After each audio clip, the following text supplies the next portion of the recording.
नमस्कार दोस्तों, मैं हूं अंतिमा की ज़िंदगी। स्वागत करती हूं मंजूगिरी 89 चैनल में। दोस्तों, आज मैं आप लोगों को बहुत प्यारा सा सुहाग गीत सुना रही हूं। बहुत पुराना गीत है ये, दादी अम्मा गाती थी ये गीत को। तो आप लोग सुनिएगा, पुराने गीतें याद आ जाएगी आप लोगों को। आप लोग सीख कर गाइएगा और ज़्यादा से ज़्यादा प्यारा आशीर्वाद दीजिएगा। जितना मीठा गीत है उतना मीठा आशीर्वाद दीजिएगा।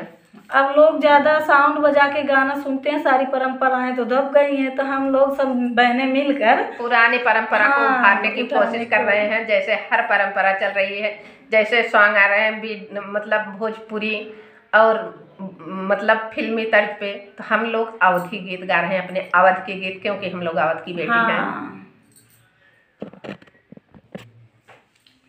जो गई नारैया दुल्हे उई गई तारैया दुल्हे उई गई तारैया दुल्हे।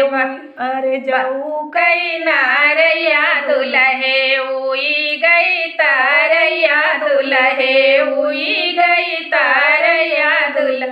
अरे बसिया ना बसौ दुल्हे आजो की रतिया, अरे आजो की रतिया सुहागे कय रतिया सुहागे कय रतिया। अरे कैसे के बसी दुल्हनिया आजो की रतिया, अरे आजो की रतिया सुहागे कय रतिया सुहागे के रतिया। अरे आजी हो कामनी दे लाखत होई है रहिया जो हत होई है रहिया जो हत होई है रहिया। अरे नाती सूबेदारवा गायनी सासुररिया गायनी सासुररिया। जाव के नारैया दुल्हे उई गई तारैया दुल्हे उई गई तारैया दुल्हे। बसिया ना बसौ दुल्हे आजो की रतिया, अरे आजो की रतिया सुहागे कय रतिया सुहागे करतिया। अरे कैसे के बसी दुल्हनिया जो की रतिया, अरे आजो की रतिया। अरे आगे कय रतिया।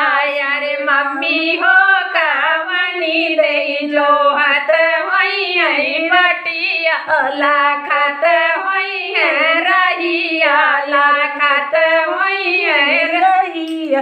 अरे बेटा थाने दरवा गायनी सासुररिया गायनी सासुररिया।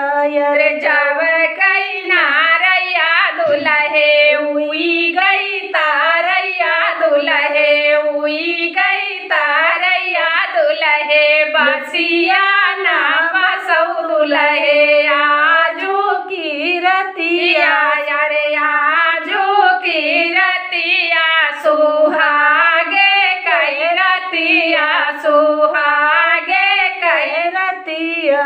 अरे कैसे के बसी दुल्हनिया जो की रतिया, अरे आजो की रतिया। अरे भाभी हो कामनी दे जो हत होई है रहिया लाखत होई है रहिया। अरे बहिनी हो कामनी दे लोहत होई है बटिया जो हत होई है रहिया।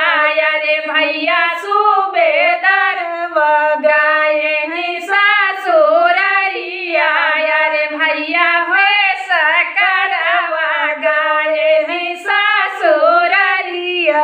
लियावत होई है दुल्हन लियावत होई है दुल्हन।